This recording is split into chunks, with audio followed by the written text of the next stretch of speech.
व्यवस्था परिवर्तन के नाम पर बहुत सारी चीजों को लेकर, हर बात को लेकर, हम सत्ता में नहीं आए, हम व्यवस्था परिवर्तन के लिए आए हैं।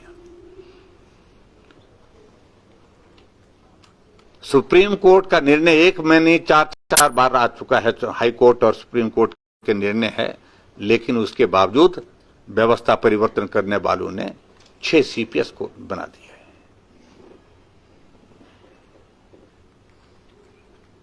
कैबिनेट के दर्जे के साथ जो है उनके जो साथी सहयोगी, जो उनके मित्र हैं, पूरी मित्र मंडली, कुछ लोगों का तो कहना अब यहां तक हो गया कि सरकार ना तो विधायक चला रहे हैं, ना मंत्री चला रहे हैं, सरकार तो यार चला रहे हैं, बोलते हैं, दोस्त चला रहे हैं उनके। नमस्कार,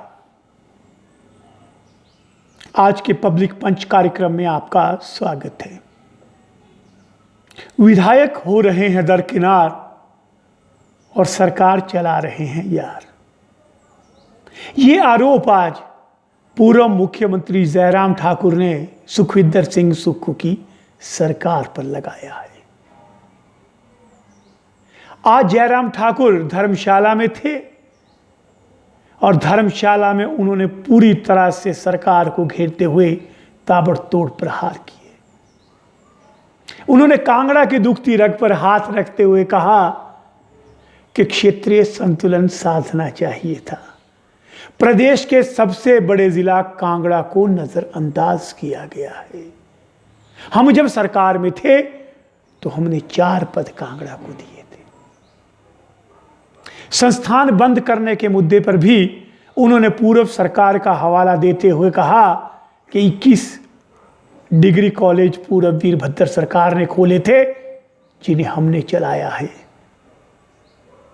आइए सुनते हैं क्या कहते हैं सुखविंदर सिंह सुक्खू के खिलाफ पूर्व मुख्यमंत्री जयराम ठाकुर के आक्रामक तेवर। भी सरकार बनती है, मंत्रिमंडल का गठन होता तो उसमें संतुलन होता है, जातीय संतुलन होता है, क्षेत्रीय संतुलन होता है। कांगड़ा प्रदेश का सबसे बड़ा जिला, जिसमें 15 विधानसभा और 15 विधानसभा क्षेत्र में से 10 विधानसभा क्षेत्र जो है वो कांग्रेस पार्टी ने जीते हैं। 10 विधायक कांग्रेस पार्टी के हैं। लेकिन जब मंत्रिमंडल के गठन की बात आई, पहले मंत्रिमंडल में तो स्थान किसी को मिला ही नहीं, मुख्यमंत्री और उप मुख्यमंत्री हुए। लेकिन जब मंत्रिमंडल के विस्तार को लेकर के बातचीत चली हुई थी, बहुत चर्चा थी, ये होंगे वो होंगे, लेकिन आखिरकार कांगड़ा, जिसने सरकार बनाने में बहुत महत्वपूर्ण योगदान दिया, उस कांगड़ा को मात्र 1 पद मंत्रिमंडल में दिया गया।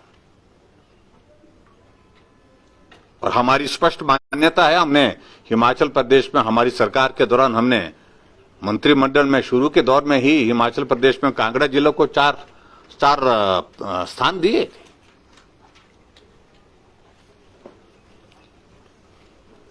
तो मेरा यह कहना है कि क्षेत्रीय संतुलन बिल्कुल भी नहीं बनाया गया, और मैं समझता हूं ये कांगड़ा का, बड़े जिले का एक तरह से अपमान है। बनने के पश्चात 11 तारीख को सरकार बनती है, 12 तारीख से तालाबंदी शुरू हो जाती है।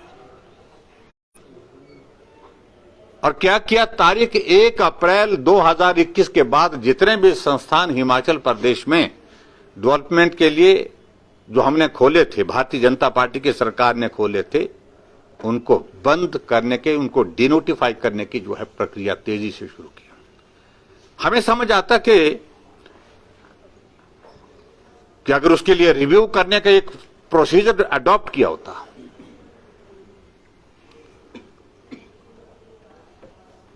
और रिव्यू करने के बाद कुछ संस्थान बंद होते तो समझ में आता। 11 तारीख को सरकार बनती है, 12 तारीख को पहला नोटिफिकेशन होता है हिमाचल प्रदेश में स्वास्थ्य के संस्थान, जहां पीएससी में डॉक्टर 8 महीने से ट्रीटमेंट कर रहा था, डॉक्टर की जगह ताला लटका दिया गया। जहां तहसीलदार पिछले 8 महीने से वहां पर काम कर रहा था, फंक्शनल हो चुके थे इंस्टीट्यूशन, वहां पर ताला लगा दिया गया।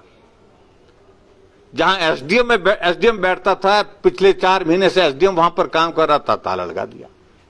बीडीओ बैठता था, ताला लगा दिया। एक्सीएन बैठता था, ताला लगा दिया। लगभग 650 इंस्टीट्यूशन हिमाचल प्रदेश में रद्द कर दिए। जब प्रश्न पूछा गया मुख्यमंत्री से, कहा कि मैं इसलिए बंद कर रहा हूं कि हिमाचल प्रदेश में हमें ओपीएस देनी है। हम कहां मना कर रहे हैं ओपीएस देने के लिए, लेकिन ताला लगा करके, संस्थान बंद करके आप ओपीएस का प्रावधान करेंगे तो भला नहीं होगा और बर्दाश्त भी नहीं होगा।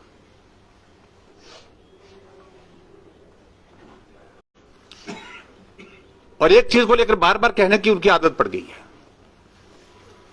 कि बजट में प्रावधान नहीं था। पिछले 50 वर्षों जो संस्थान खोलने का, संस्थान चलाने का जो मैकेनिज्म हिमाचल प्रदेश में रहा है, उसी व्यवस्था के अनुरूप संस्थान खोले गए।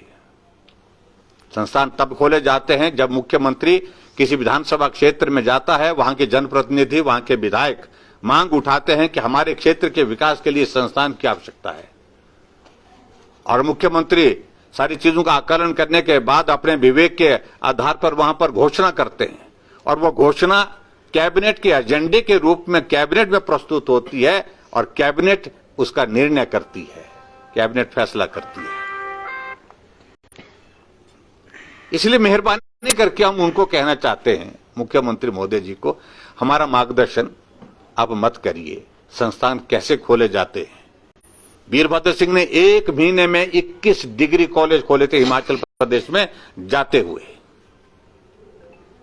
और जितने भी डिग्री कॉलेज खोले गए थे, जहां एडमिशन 5 हुई थी, 6 हुई थी, 10 हुई थी, जो फंक्शनल कर दिए गए थे, हमने सबके सब चलाए। मेरे विधानसभा क्षेत्र में भी डिग्री कॉलेज खोला, 4 दिन पहले खोला। आनंद फानन में बच्चों के 6 बच्चों की एडमिशन करा करके उसको फंक्शनल करने के आदेश कर दिए, और शिमला से ही वहां पर पत्थर लगा करके, ना जमीन थी ना बजट था, उसके बाद शिलान्यास करके वहां पर पत्थर छाप दिया, पत्थर लगा दिया। हमने उसके बावजूद भी चलाया।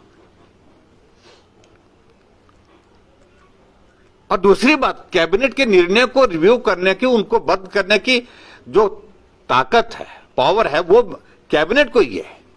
कैबिनेट कॉन्स्टिट्यूट हुई नहीं है। कैबिनेट के बिना ही विधायकों की कमेटियां बना करके उन्हें इस प्रकार से जो है वो संस्थान रद्द करने की प्रक्रिया शुरू की, जो दुर्भाग्यपूर्ण है। और इसमें भारतीय जनता पार्टी ने यह तय किया है कि हम सिग्नेचर कैंपेन, जहां जहां भी संस्थान बंद हुए हैं, उसको लोगों के बीच में जाकर के, जो लोगों ने मांग की थी, उनकी मांग पर हमने संस्थान खोले थे, उस पर सिग्नेचर कैंपेन चल रही है।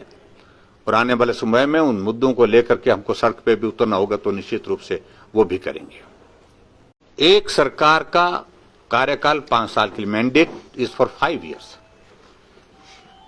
और उन्होंने पूरे 1 साल का कार्यकाल हमारा कम किया। पूरे एक फाइनेंशियल ईयर के सारे जो निर्णय लिए थे हमने इंस्टीट्यूशन को चलाने के, वो उन्हें बदल दिए।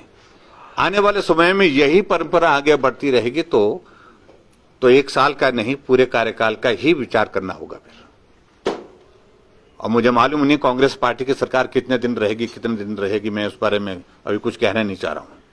लेकिन मैं इतना जरूर कह रहा हूं, आने वाले समय में भारतीय जनता पार्टी की सरकार, इनका कार्यकाल चाहे 6 महीने का रहे, चाहे साल का रहे, जो भी रहे, 5 साल तो मुश्किल लग रहा है, बिल्कुल मुश्किल लग रहा है। जो हालात है, लोग बोल रहे हैं, चौक चौराहे पर बोल रहे हैं। लेकिन जो भी कार्यकाल रहेगा, हम पूरे कार्यकाल को रिव्यू करेंगे। पूरे कार्यकाल में जो निर्णय होंगे, जो उन्हें गलत निर्णय लिए होंगे, उन निर्णयों पर विचार करेंगे फिर से। तो ये थे जयराम ठाकुर उन्हीं आक्रामक तेवरों में, और सरकार को घेरते हुए उन्होंने साफ कहा कि ये सरकार ज्यादा दिन नहीं चलने वाली है। हर गली चौराहे पे ये बात हो रही है। व्यवस्था परिवर्तन के नाम पे सरकार आई थी, लेकिन आज भी जनता समझ नहीं पा रही है कि व्यवस्था परिवर्तन क्या है। क्या मजबूरी थी को आपको उप मुख्यमंत्री बनाना पड़ा, प्रदेश के सबसे बड़े मंडी और कांगड़ा को नजरअंदाज किया गया। कई ऐसे तीखे सवाल जो कहीं ना कहीं से कांग्रेस के अंदर से भी उठ रहे हैं, उन्हें जयराम ठाकुर ने अपने मंच से उठाया है। अब देखना है कि इसका पलटवार मुख्यमंत्री सुखविंदर सिंह सुक्खू की ओर से कब आता है। तो ये था आज का हमारा पब्लिक पंच का कार्यक्रम। इसी तरह हमसे जुड़ते रहिए और हमें लाइक कीजिए, सब्सक्राइब कीजिए, शेयर कीजिए।